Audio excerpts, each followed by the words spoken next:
Ngaji ini untuk konteks ini bersifat tertutup. Jadi yang tidak ikut ngaji, buatan usah. Kalaupun dengarkan rekamannya harus dipandu ya, karena ini sensitif. Ini sensitif. Terus di akhir hayatnya Nabi itu sering ngendikan bahwa urusan kalian yang akan datang itu yuradu aliyah, semuanya pernah ditampilkan kepada saya. Termasuk tragedi-tragedi kemanusiaan yang akan dialami umat ini. Sehingga Nabi melihat umat akan mengalami apa itu ya kayak melihat video, melihat TV. Nah, ketika itu sudah menjadi keputusan Tuhan, keputusan Allah, Nabi itu hanya bisa memandu secara syariat.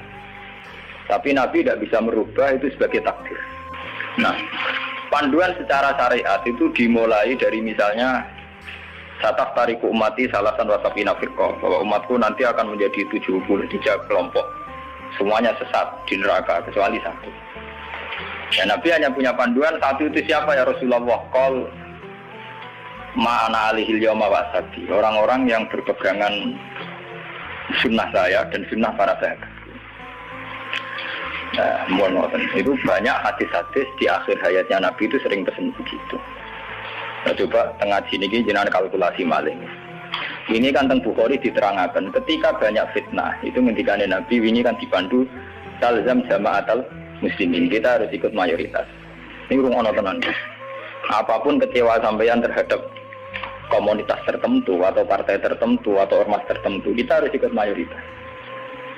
Sebenarnya kalau ngaji temputi-temputi saya bilang, saya sebagai orang alim, kemungkinan saya itu kalau tidak NU ya Muhammadiyah. Nah itu Nabi berpesan, kalau ada kelompok Islam yang sedang solid, kok ada yang ingin memecah, itu boleh diperangi. Fadribu bisa itu boleh dilawan. Ya tentu kalau kekerasan itu harus menjadi alternatif terakhir. Tapi yang jelas harus dilawan ya. Dalam teori modern ya harus dilawan. Tidak harus dengan pedang, harus dilawan. Ya, memang kita terima kasih dalam hal tertentu yang diperjuangkan. Kita fair, terima kasih. Tapi bahwa kemudian saat kelompok itu melawan mayoritas mainstream Islam di Indonesia kayak NU Muhammadiyah, itu mereka punya semangat itu baru berapa hari. NU Muhammadiyah merawat Islam di Indonesia itu sudah puluhan tahun. Mereka merawat Islam dengan semangat baru beberapa hari. Mungkin bapak mereka belum sholat, karena mereka kuliah, ngerti berita tentang Israel atau ngerti berita tentang kemungkaran, kemudian menjadi Kiai NU ke selera karuan, orang nonajis mulai mukhafafah mughalladah mutawat, itu angkono do ribet kayak gendera demo. Ya ora tempat kayak gendera to, bedina mulang urusan apa? Nah, itu dulu fenomena kelompok itu kata Nabi secara syariat itu dipandu. Kamu harus ikut mayoritas kata. Mun sak niki dihitung. Ini ngaji tenan gitu. Tapi ini tertutup ya, artinya ngaji. Zaman hitung mawon.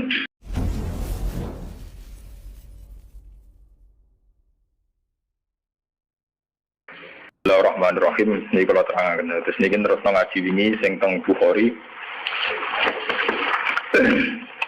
Ngaji ini untuk konteks ini bersifat tertutup. Jadi yang tidak ikut ngaji, buatan usah. Kalaupun dengarkan rekamannya harus dipandu ya, karena ini sensitif. Ini sensitif. Hadis fitnah itu dimulai dari tragedi-tragedi yang akan dialami umat Islam. Terus di akhir hayatnya Nabi itu sering ngendikan bahwa urusan kalian yang akan datang itu yuradu aliyah, semuanya pernah ditampilkan kepada saya. Termasuk tragedi-tragedi kemanusiaan yang akan dialami umat ini. Itu di akhir-akhir hayat Nabi sering ngendikan bahwa saya sebagai Nabi, sebagai Rasul, yuradu alaiya amrukum, termasuk semua dipintaskan ke saya, ditampilkan ke saya. Jadi sehingga Nabi melihat umat akan mengalami apa itu ya kayak melihat video, melihat TV. Termasuk tragedi KPT Said Husain. Nah, ketika itu sudah menjadi keputusan Tuhan, keputusan Allah, Nabi itu hanya bisa memandu secara syariat. Tapi Nabi tidak bisa merubah itu sebagai takdir. Ya kalau mukadimah ini, Nabi sebagai Nabi, karena itu sudah diketahui sebagai takdir Allah itu, ya hanya melihat itu sebagai takdir. Tapi tidak bisa merubah takdir itu, hanya memandu secara syariat. Nah, panduan secara syariat itu dimulai dari misalnya sataf tariku umati salasan wasapina firqah, bahwa umatku nanti akan menjadi 73 kelompok. Semuanya sesat di neraka kecuali satu. Ya, Nabi hanya punya panduan satu, itu siapa ya Rasulullah? Qol ma'ana alihil yawma wasabi, orang-orang yang berpegangan sunnah saya dan sunnah para sahabat. Nah, itu banyak hadis-hadis di akhir hayatnya Nabi itu sering pesen begitu. Nah, coba tengah sini jenengan kalkulasi maling. Ini kan teng Bukhari diterangkan ketika banyak fitnah itu ngendikane Nabi ini kan dipandu talzam jama'atal muslimin, kita harus ikut mayoritas.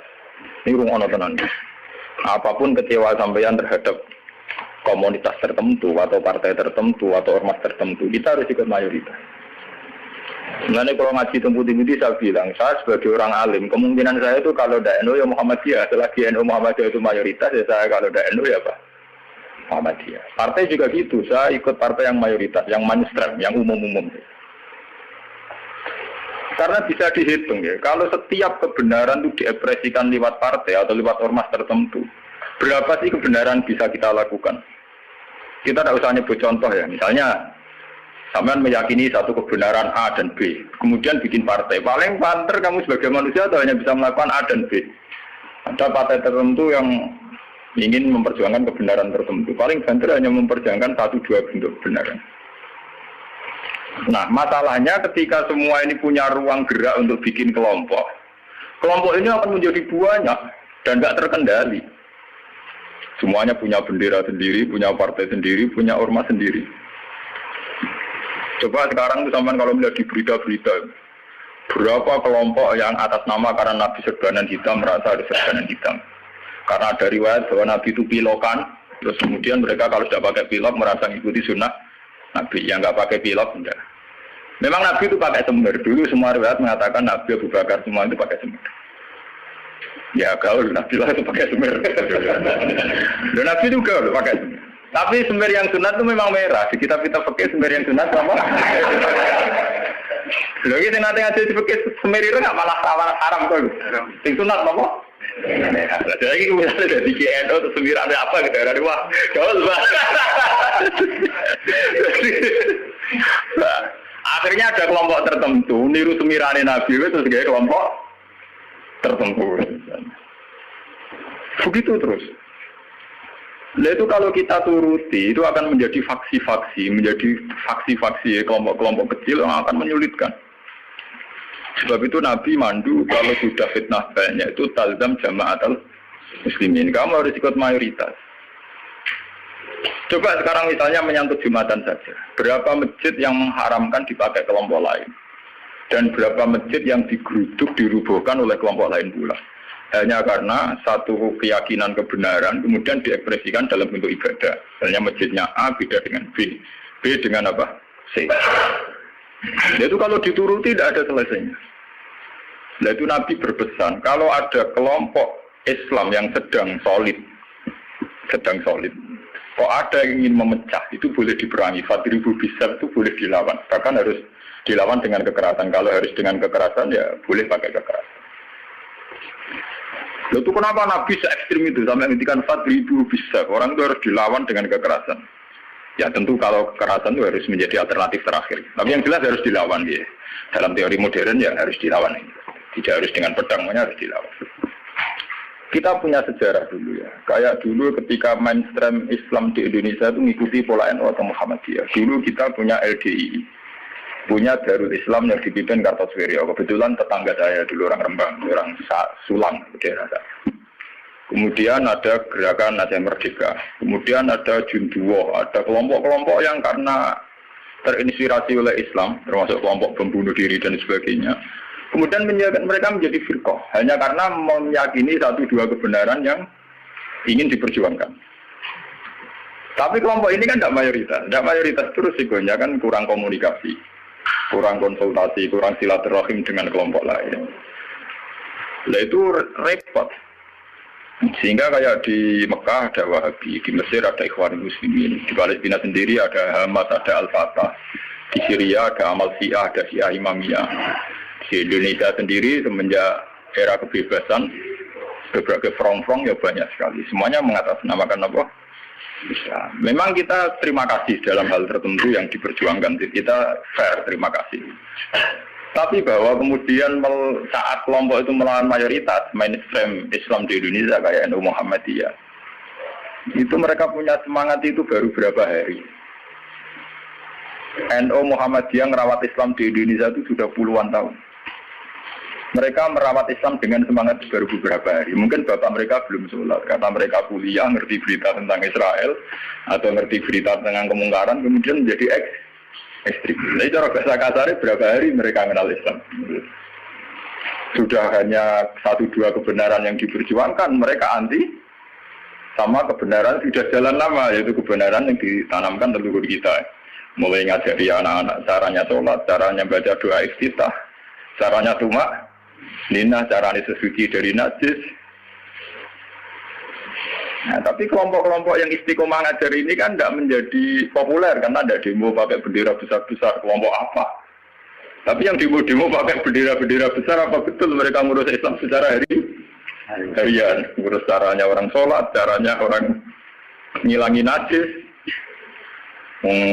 Kiai NU ku selera karuan orang non najis mulai mukhafafah mughalladah mutawat kita angkono do ribet ge gendera demo ya ora tempat ge gendera to bedino mulang urusan apa najis mulang kate njlimet ra karuan ana mutada mutamayiza mukhayyidah tahayyirah sampai mbono sing damun akhlak to aqua ambek ora aqua iku entek energi menapa entek.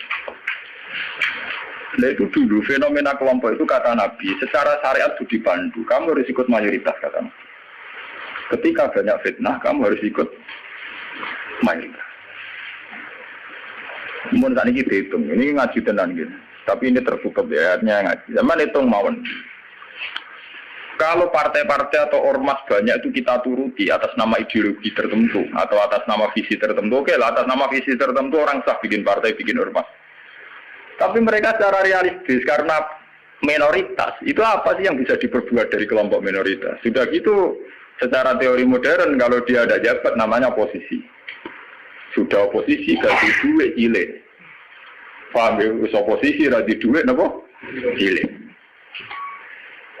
Ngurusi vaksinnya dewe kebingungan urung ngadepi sebuah negara. Itu mendingan umat Islam itu ikut mayoritas, yaitu bagian dari negara. Sehingga peralatan negara dengan sendirinya juga peralatan Islam. Sama saya hitung ya. Kalau nanti ngaji bolak-balik kalau hitung, ini rumah tenan hitung di penggali. Kalau umat Islam itu ikut umumnya orang, ada yang jadi tentara, yang jadi polisi, yang jadi pedagang, ada yang jadi pengusaha, ada yang jadi miskin, rasa tidak ada jadi. Kalau itu tidak usah proses penjadian, sudah jadi sendiri.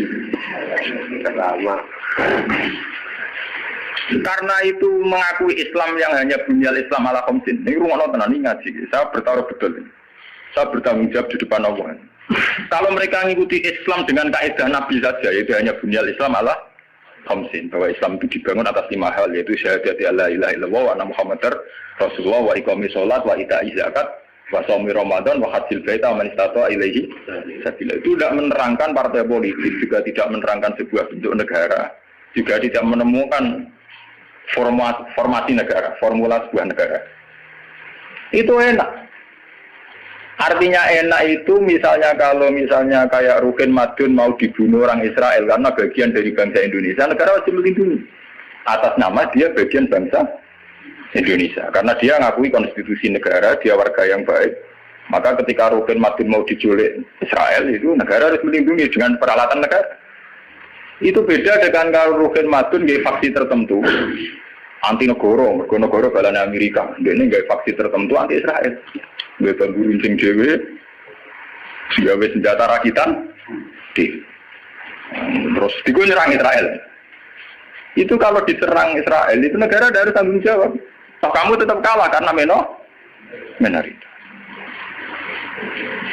Kulo wingi pas ngaji teng Demak teng kanca-kanca sing daerah kulo kita secara ideologi bersimpati ya sama kelompok-kelompok yang melawan kebatilan. Tapi kalau kelompok itu kecil dan beda dengan negara, itu resikonya negara harus tanggung jawab. Ya kan kita cerita ilmiahnya saja. Ini bukan menyalahkan siapa-siapa, kita cerita ilmiahnya saja. Banyak faksi-faksi kecil kayak kasus di Sudan, di Khartoum, di Darfur, di Rwanda, di Kenya. Itu sampai kalau melihat berita di Kenya, di mana itu yang sering ada penculiknya itu yang Somalia ya. Somalia. Kelompok-kelompok kecil ini kan bikin satu faksi yang anti negara. Terus mereka atas nama kebenaran yang diyakini bikin gerakan tertentu. Hamas juga beda dengan Al-Fatah sebagai penguasa, yaitu karena presidennya dari kelompok apa? Fatah. Itu untuk menghadapi musuh itu repot, karena dia tidak dihitung sebuah negara, tapi dihitung sebuah kelompok.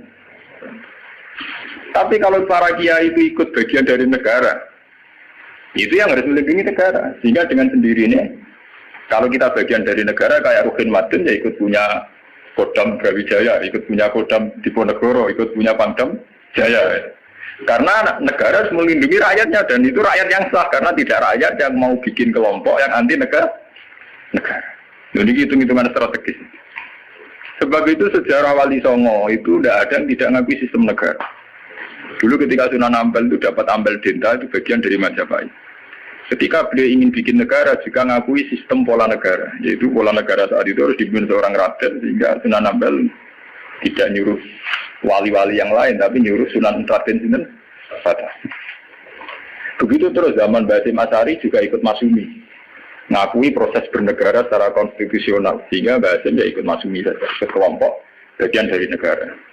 Dulu ketika era Soekarno ya ada kabinet K4 termasuk NU yang ngakui proses hukum negara. Karena dengan NU ikut partai politik dan bagian dari negara itu, kalau diserang Malaysia atau Portugal ya kalau nyerang Indonesia. Itu beda dengan kita misalnya kecewa sama negara terus bikin kelompok tertentu yang anti negara. Itu kalau kelompok lain nyerang ya kamu sebagai kelompok, bukan sebagai negara. Dan itu risikonya tinggi. Artinya secara syariat itu Nabi benar ketika memandu talzam jamaatul muslimin. Kamu ikut kelompok mayoritas orang Islam, tidak orang mukmin. Muslimin itu lebih preman. Muslim itu ya preman mlebu, gento ya apa? Mlebu, mulai sing kaya kula ora pati gento malah mlebu. Lho nggih, karena aturan Islam, kalau dalam terminologi agama, muslim itu kelasnya itu paling rendah, paling umum. Karena kelas pertama itu Islam, terus iman, terus Islam. Makanya di Quran itu qolatil a'rabu amanna. Qul lam tu'minu walakin qulu aslamna. Di Quran qolatil a'rab amanna. Wong desa muni amanna. Sajane urung level muni amanna, lagi aslam. Nah, padahal Nabi nyuruh talzam jamaatul muslim. Wis pokoke melok umume wong Islam. Mana kula nu pun bolak-balik cerita. Saya ini termasuk ulama yang mboten nate salat takhiyat masjid orang. Mergo umum wong ra salat yo melok ra salat. Saking kula lho nggih, tapi itu tiru lho. Karena saya begitu berangkat dari muatan ilmu saya gitu loh. Jadi orang krono kaslan tak hitung secara strategi menapa. Toko-toko kula tak ngene kula seneng. Wah, cocok kene Gus Ba, umume wong. Nah, kula anggere iso biasa, marung nang pasar nggih biasa, santai mawon. Nanti bakulan nggih bangga. Gus Ba sering darung mriki. Aku lho ora urusan ana cerita ulama marung muruah ora buan. Pokoke umume wong Islam marung ya napa? Marung. Termasuk umume de kasus sithik-sithik duwe. Akhir gak temen-temen. Misale nyenengi tonggo selingkuh ngerti gak temen-temen, pokoke sing umum-umum mah. Niki penting ya. Kenapa saya mengatakan ini penting? Jika kamu ngitung umat Islam yang soleh saja, maka mayoritas Islam di Indonesia itu hanya 2%. Paling sing soleh umat Islam hanya 2%. Jika kamu ngitung yang agak soleh, maka paling jumlahnya 10%. Coba kalau kamu hitung, pokoknya yang ber-KTP Islam, maka jumlah kita bisa 80%. Aku seneng darani Islam 2% apa 80%. Meskipun resiko 80% sing keramat tumpak, sing doli, Islam kabeh KTP-ne. Dulu kalau Jakarta kan keramat tungkak, kalau Surabaya Doli, Jogja, Bunti, Pasar Kembang, Pasar. Nah kalau nanti penelitian, kalau nanti kan termasuk itu memang resikonya dihitung kabeh itu yang melebu kan. Tapi kamu bisa 80%. Sehingga karena jumlah mayoritas 80% dengan ngitung BTS, lonte, gento dan sebagainya, itu tetap menjadi mainstream. Presiden harus Islam karena dihitung 80%. Coba kamu nuruti kesalahan sepihak, maka Islam jumlahnya hanya 2%. Maka berarti presiden cek kafir, cek Kristen nggak masalah karena jumlah umat Islam itu mau orang persen. Yani bu anggap Islam ra penting, Islam ra kanggu mergo WTS. Ya, tapi akhirnya gara-gara itu jumlah orang Islam mau 5%. Resikonya di presiden Kristen itu masalah karena mau dihitung. Coba kalau kamu tetap hitung semua, itu tetap 80%. Akhirnya kita tegak sebagai mayoritas. Remang samu matun Islam mayoritas surat ditopang Islam BTS maling dan sebagainya. Bedanya kiailah. Kita berdiri tegak sebagai mayoritas itu ditopang Islam sing dualan sing gundul-gundul. Dari apa kita tegak sendiri? Sebab itu Nabi memandu. Kalau kelompok sudah bulat, itu tetap kita ikut mayoritas. Dalam jamaatan, itu ngaji kita. Makanya wa mustamiun. Kita masih sepakat bahwa Islam itu harus jalannya bunyal Islam ala khamsin. Kita mengikuti panduan hadis sahih bahwa Islam hanya bunyal Islam ala khamsin. Yang namanya Islam itu ya hanya syahadat, sholat, zakat, puasa dan haji. Titik. Nah, bahwa ini cerita ilmu sosiologi, bahwa kita ingin punya presiden Islam, bupati Islam, gubernur Islam, itu bawaan psikologi mayoritas. Ini gue eleng-eleng, bukan ideologi Islam. Saya sebagai ulama bertanggung jawab terhadap mazhab ini. Kita ingin presiden Islam, bupati, gubernur Islam, legislator Islam, itu bawaan kita sebagai mayoritas. Karena kita sebagai mayoritas, tentu presidennya dari kelompok mayoritas, yaitu Islam. Andai kan Islam kita itu di NTT, andai kan Islam kamu itu di Ambon atau di Bali, kamu tidak akan, misalnya Madun sekarang di Bantul, tersinggung ketika bupatinya ada Islam. Coba kalau kamu ditebir jadi orang NTT, soalnya bupati ini Kristen, yang penting nggak mau masjid. Misalnya Mustafa begini, hidup di Amerika, dia paling pikirannya kan, dia tidak mensyaratkan presiden Islam, ya orang nyarat gubernur Islam, yang penting nggak ngusir wong Islam. Tapi saat dia Bantul karena mayoritas, dia mensyaratkan bupatinya. Nah, itu bukti bahwa keinginan kita punya bupati gubernur Islam itu bawaan psikologi mayoritas, bukan bawaan ideologi Islam. Kalau Islam ya hanya bunyal Islam ala khamsin. Bangunan Islam ya hanya 5 itu. Bangunan iman ya hanya 6 itu. Paham ya? Nah, Kak, sama nggak usah teruskan. Kalau gitu partai politik Islam penting benar, itu sensitif, nah takut ngono sensitif. Mau balik ngaji ini sensitif. Senengane kok takut sing sensitif. Takut sing umum wae. Misalnya takut sing umum, lha penake piye ketua Islam? Ya duwe uraan sithik-sithik, nak dosa di sepuro pangeran. Wong di duwe ora dosa lho, Gun. Tapi rutin di sepuro pangeran. Tapi ini ngaji, ini penting ngaji. Jadi ngaji yang kemarin kan jelas ya, ketika banyak fitnah, banyak tragedi, pesannya Nabi Nabi talzam jamaatan. Itu dalam sebuah hadis ada yang lebih ekstrim lagi. Nabi ngendikan waman sadda finnar. Siapa yang ingin bikin kelompok sendiri, merasa benar sendiri, maka waman sadda finnar. Dia akan masuk neraka. Itu artinya pentingnya sebuah mayoritas. Karena mayoritas ini penting, kita akan ikut sesuai umumnya orang. Karena warahmati wasiat kullas. Kalau kita ngaji secara tasawuf, ya warahmati wasiat kullas. Kalau sering ngaji tentang santri-santri, kalau sering ngaji, kalau nganti nangis, kalau ceritani. Kalau niku ulama, kalau sering numpak mobil pribadi, sering ngebis, gitu. Ketemu preman, sering ngelok dewi, tidak ceritani. Kita ini sebagai mukmin kan meyakini warahmati wasiat kullas. Rahmatnya Allah itu ada di mana-mana dan lewat siapa saja.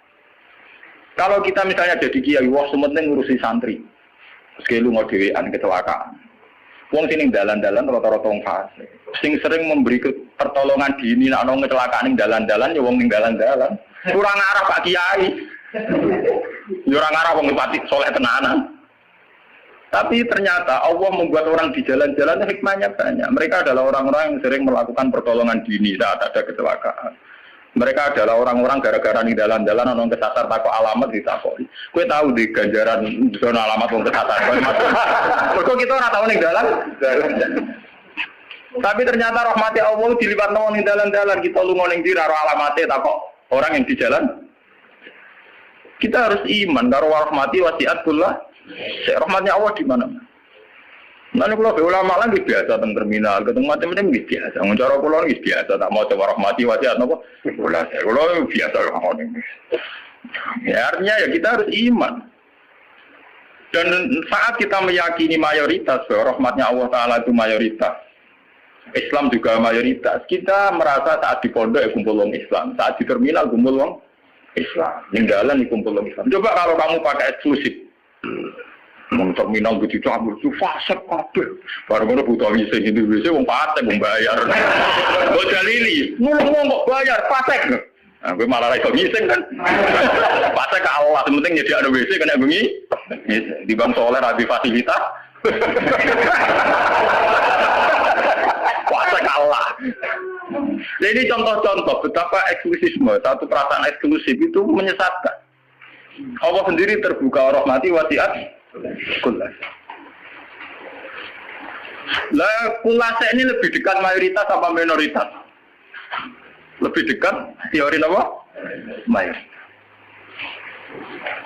Nah, makanya saat ini kita ngaji nih, ya, bahwa panduan Nabi untuk mengikuti mayoritas itu secara syariat memang sudah benar. Dan setelah teori rasional teknis juga sudah benar. Cuma kan saya harus menyampaikan ini lewat ngaji, bahwa ini bukan akal-akalannya Gus Bah. Memang ada di kitab yang diyakini sahih, yaitu kini kitab Muslim.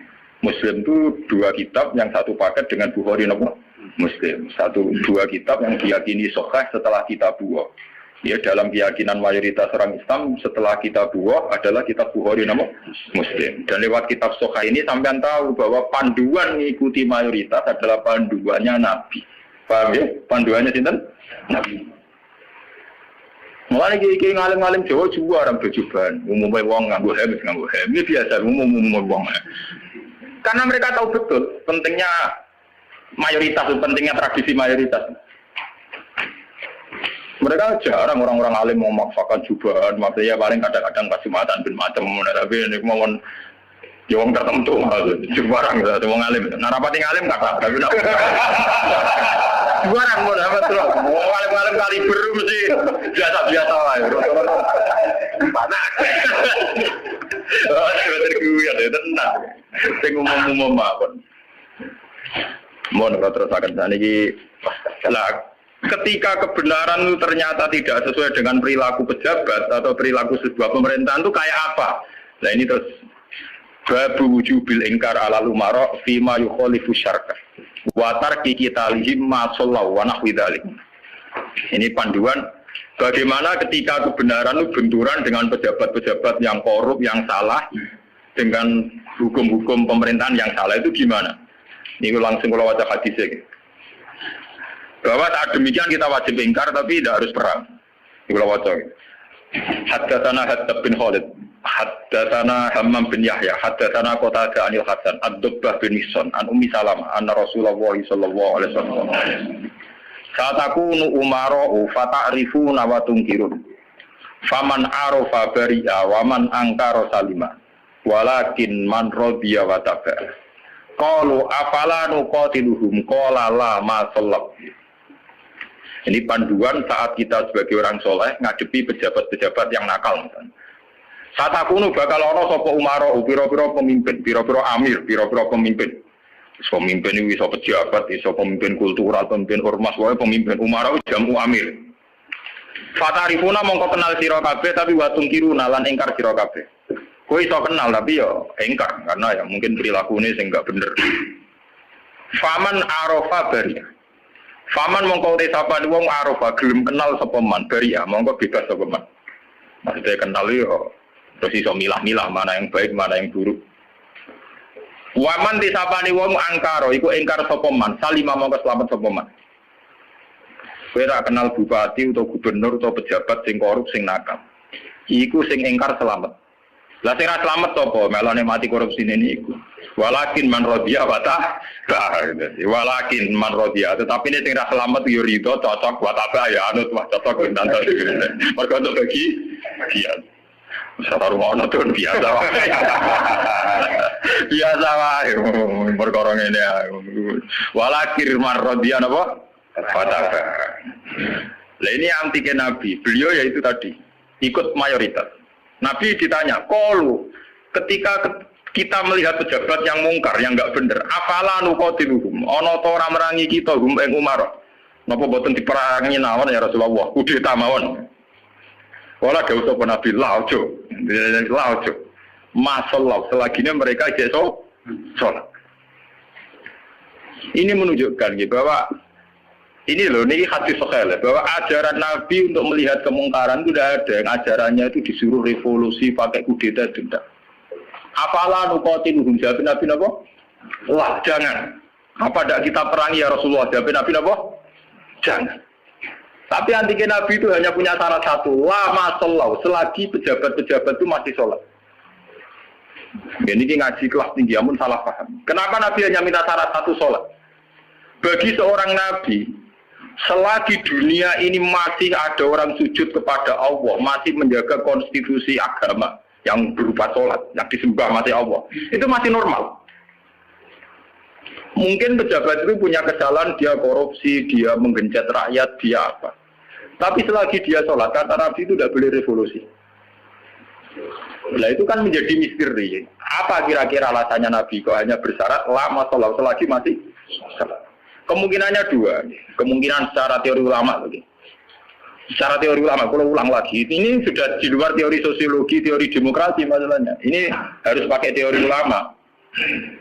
Kalau teori demokrasi kan kalau mayoritas protes dan sah secara pemilu ya sah dia jabat, yang minoritas menjadi oposisi. Kalau dalam teori demokrasi kan gitu. Cuma kalau namanya teori demokrasi kan kalau satu Indonesia maling semua terus partai maling mayoritas ya yang jabat harus maling. Makanya kalau ingin BTS itu supaya legal, saya Indonesia jadi BTS bikin partai lonte itu kalau menang ya jabat. Karena yang dipakai demokrasi adalah suara terbanyak. Loh iya, resikonya demokrasi kan suara terbanyak harus dilegalkan mimpin kan. Kalau terbanyak gendut semua ya harus. Makanya preman kemarin kalah sama jenderal kan dia kurang solid, dia harusnya orang jadi preman dulu semua. Bikin partai preman kalau mayoritas ya harus jabat. Nah ini saya bicara tentang teori ulama. Kenapa Nabi mensyaratkan jangan kamu revolusi, jangan kamu kudeta selagi mereka masih sholat. Bagi seorang nabi, bagi seorang ulama, bagi seorang wali, selagi makhluk yang di dunia ini masih bertautan dengan langit, bertautan dengan Allah, berhubungan dengan Tuhan, itu masih dianggap normal. Masih dianggap normal. Bukan benar loh yang normal. Karena ya wa ma khalaqtul jinna wal insa illa liya'budun. Makanya caranya harus sholat. Karena masih normal. Artinya seorang nabi itu tidak jagal-jagal amat ketika seorang yang nakal itu masih sholat. Seorang yang zina masih sholat. Karena masih sholat itu artinya masih ngaku eksistensi Tuhan. Artinya dia masih ngaku eksistensi apa? Tuhan. Kalau sudah fasik tidak sholat itu sudah tidak ngaku eksistensi Tuhan. Dia bisa keceluk komunis atau ateis atau apa saja. Lebih parah lagi. Itu kenapa sirinya, kenapa dosa syirik begitu tidak diampuni. Dianggap dosa terbesar. Karena memungkiri eksistensi apa? Tuhan. Selagi orang masih sholat itu ngaku eksistensi Tuhan. Ya teman saya ini pikir. Nah, tapi korupsi kan menyengsarakan rakyat. Korupsi itu menyengsarakan rakyat dalam konteks rakyat yang nggak punya ketahanan. Karena misalnya APBD dikorupsi bupati sehingga tidak ada pembangunan Bantul atau Sleman atau negara mana saja. Paling banter sarana umum yang terbengkalai. Tapi masyarakat yang punya ketahanan hidup secara baik, dia punya pertanian yang baik, punya perdagangan yang baik. Itu pejabat korupsi hanya dia dosa saja dengan Tuhan karena rakyatnya punya ketahanan sendiri. Makanya Nabi berpesan semua kesalahan itu dimulai dari masyarakat tidak punya ketahanan. Alaikum anfusakum la yadurrukum man dhalla idza tadid. Kalau kita sudah miskin, pejabatnya korup, kita tambah miskin karena kita kayanya menggantung kebijakan negara, misalnya lewat BLT, lewat sarana umum, lewat pekerjaan massal. Tapi kalau kita sudah kaya, pejabat korupsi itu hanya salahnya dia dengan negara, tidak punya akibat ke kita karena kita sudah kuat. Jadi ya, pejabat korupsi itu salah, sampai dengan salah. Tapi jangan katakan bahwa korupsi sumber segala bencana, enggak. Sumber segala bencana adalah saat individu cara hidup tidak sehat, cara berekonomi tidak sehat. Ingat itu, dalam aturan Islam, kullukum ra'in, bahwa kalian pemimpin pada diri sendiri. Saat diri sendiri kita tidak kuat, dengan kesalahan orang lain kita rentan. Bahkan saat tambah dimiskin kami, kita sudah miskin. Kata siapa kalau pemiskinan negara ini karena salahnya Orde Baru? Madun ra usah ana sing miskin dhewe. Roken ra usah ana sing miskin. Idam Samawi ra usah dolen ning roken wis kere. Berarti kekerean ini bukan kesalahan kebijakan pemerintah. Kesalahan SDM kita kan. Memang pemerintah ikut memperparah pejabat, tapi jangan katakan begitu. Sekali-kali nyala nama dia kok. Kita ini tanpa dimiskinkan orang sudah miskin. Tanpa didolimi orang sudah terdolimi oleh perilaku kita sendiri, oleh pilihan hidup kita sendiri. Yang orang salah sing melarat kok melarat. Nanti dari kata kula, wah aku baru mergawe modal tak mungkin bangkrut, gue bangkrut bar modal, aku sedurunge bangkrut. Kiri gue bawaan, wah kiri laten. Artinya kiri-kiri kita ini adikan pejabatnya sudah hasil, itu ya tetap kiri. Jadi Bupati Bantul, Cek Sleman, Cek dia, orang korupsi lah, yang kiri tetap kiri. Bukan repot, tapi nyala sombong. Tugale sistem pendidikan nasional dirubah nganti ngeluh mendiknas ya. Udah tarik SDM rendah atau sinau tetap bento. Sebelum ada paket-paket punas ya wis bento. Bentone ora saling pemerintah, anjir ra gelem belajar. Apa susah sih ora sekolah belajar dhewe moto-moto buku tak apa. Jadi kita ini kan bodoh durung dibodokno, melarat durung dimelarat. Makanya Nabi itu tidak begitu fanatik dengan aturan-aturan sosial. Nabi sebagai Nabi hanya punya pesan lama selagi masih selagi di alam raya ini masih ada orang yang mentautkan, yang mengkaitkan hubungan hidup di dunia ini dengan Allah, dengan Tuhan itu masih normal. Oleh Nabi dianggap masih normal. Jika Nabi kalau nyurati raja-raja ya kamu masuk Islam. Setelah Islam kamu selamat. Itu Nabi tidak ada syarat bahwa kamu harus menjadi rakyat saya, pengikut saya itu enggak. Karena ya seorang Nabi itu hanya butuhnya supaya dia manusia di alam raya ini punya tautan, punya hubungan dengan hukum Tuhan. Makanya Nabi ngendikan lama sholat, selagi masih sholat. Itu kemungkinan pertama. Kemungkinan kedua, Nabi masih berharap dengan sholat itu, kalaupun dia nakal, tidak nakal-nakal lama. Tidak mungkin seorang yang sholat istiqomah, kemudian nakalnya nakal-nakal lama. Karena tidak mungkin dengan kekuatan sholat itu kemudian menjadikan perzinaan menjadi kebutuhan. Menjadikan minum menjadi kebutuhan. Paling aksiden. Kelebihannya orang sholat, kalaupun dia zina itu aksiden. Gak kuat ngempet, kecelakaan. Apa nyabu gak kuat ngempet, kecelakaan. Dia tidak akan menjadikan kecelakaan atau kesalahan kayak zina minum sebagai kebutuhan. Itu beda dengan orang yang tidak beragama. Bisa menjadikan fisik kebutuhan, minum kebutuhan, nyabu kebutuhan. Kelebihannya agama adalah sebuah kesalahan itu hanya aksiden, kecelakaan, kepleset. Mulai dalam bahasa tasawuf darani kepleset. Dia berkomitmen anti zina cuma karena sebagai manusia tahu kepleset zina. Dia anti narkoba, kepleset narkoba. Dia tetap anti kemungkaran sebagai manusia kepleset di kemungkaran. Itu beda dengan saat kita ateis atau komunis. Kita dari awal tidak percaya surga neraka, tidak percaya Tuhan, tidak percaya sanksi. Maka semua kesalahan ini ada salah, ada benar. Nah, itu tidak normal. Cara Nabi kalau kondisi sudah gitu itu sangat tidak normal. Paham ya? Makanya harus dibedakan kesalahan yang menjadi kebutuhan dengan kesalahan menjadi aksiden, hanya kecelakaan. Ya kayak Rokan sebagai sufi ya kan merem, tapi sebagai wong ya kadang kecelakaan dulu orang ayu. Tapi dia yakin itu dosa, yakin dan ya istighfar. Itu kelebihannya agama kan gitu. Orang ya di ruang salah tapi balik meneh, salah balik meneh. Makanya bahasanya orang agama itu kan munib, orang yang mudah kembali ya karena kesasar barang mulai meneh. Jadinya munib, rojak. Agama itu ya syaratnya kan gampang munib, ya mudah kembali. Bar kesasar tidak balik meneh, kesasar meneh balik meneh. Lah skripon nak ucul tenan ya. Mun parah dah niku. Makanya Nabi hanya punya syarat sholat. Maksudnya sholat, ya itu terus sekarang saya buka lagi kemungkinan ketiga. Sholat di situ tuh bisa bahasa secara personernya menyebut satu bentuk, ya bentuk sholat. Ada mungkin artinya itu institusi ibadah. Nama institusi apa? Ibadah. Selagi mereka masih membolehkan orang sholat atau selagi institusi agama itu masih boleh jalan. Karena kita hidup di negara macam-macam. Kalau di Indonesia, presiden tidak sholat itu jelek. Coba kalau sampean warga Singapura atau sampean ditegur menjadi warga Thailand. Tentu kita sebagai muslim dipatani di Thailand hanya bersyarat yang penting pemerintahan tidak memberangus masjid. Yang penting pemerintahan tidak mengganggu aktivitas masjid. Makanya masalah saja artinya selagi tidak menghalangi institusi agama yang bernama sholat. Bisa saja pejabatnya itu tidak sholat. Kayak kita misalnya ditegur dari warga Thailand atau kita warga Singapura. Mungkin PM-PM-nya ada sholat, pejabatnya ada sholat. Tapi masalah bagi kita saat ada sholat melarang orang sholat. Dan tidak menjadi masalah kita saat mereka ada sholat, tapi tidak melarang institusi sholat. Paham ya? Artinya selagi masih tidak menghalang-halangi institusi agama yang bernama sholat, itu kita tidak usah revolusi. Kecuali kalau sudah menghalang-halangi sholat. Makanya di Quran diterangkan, masalah perang itu harus kita lakukan ketika ada lagu dimat suami wa biya'u wa sholawat wa masajidil karu biyasmuwahi kathira. Itu hebatnya Quran. Jadi dari awal Quran itu ingin sekali gak ada perang, kecuali kalau simbol-simbol agama dihalang-halangi, dihanguskan.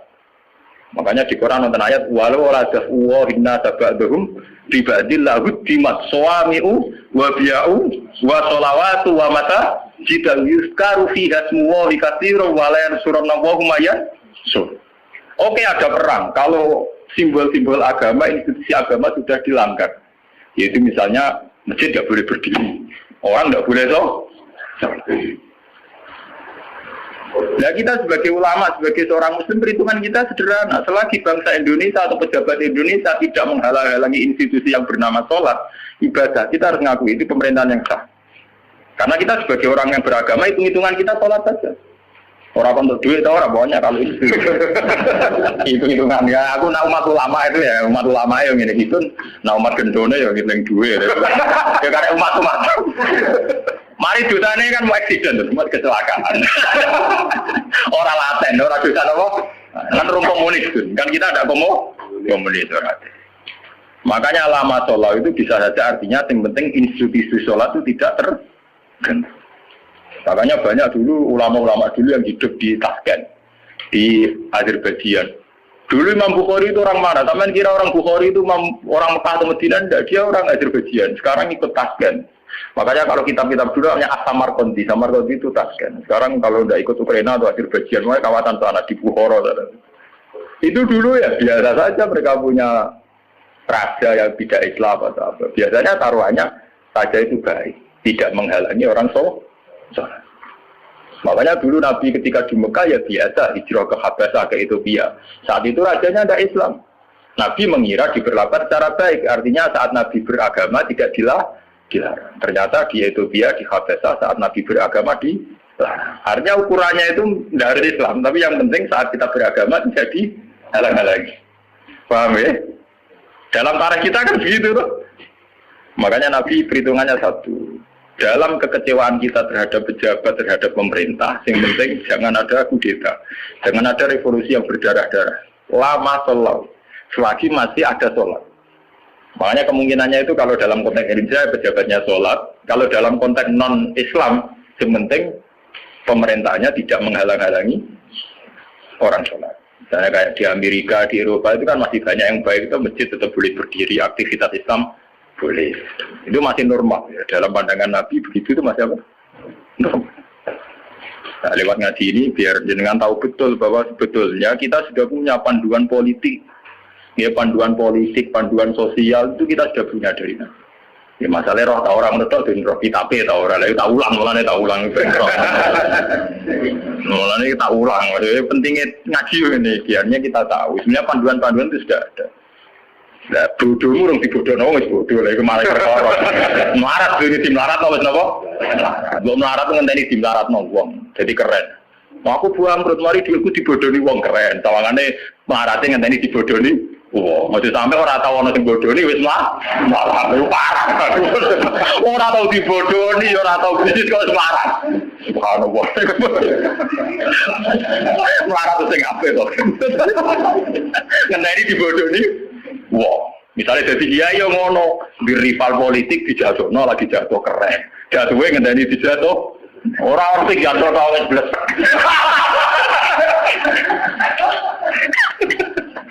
Mau jatuh ngenteni sing jatuhno tau kan lumayan, tawangane ana sing dikabing hitam. Mau bisa jadi kiai gara-gara disaingi ku terus ambles. Ora ono sing nyai kok ambles. Waduh. Wah nak jatuh sing terhormat, melarat atau sing sopan tidak. Jadi walakin man radhiya wa ta. Qalu padha matur sapa sahabat apalan uqatilu mono ta ora merangi kita ing Umar. Jawabe Nabi qala la gak usah revolusi, gak usah perang sallallahu alaihi wasallam. Salat ya. Al-Fatihah.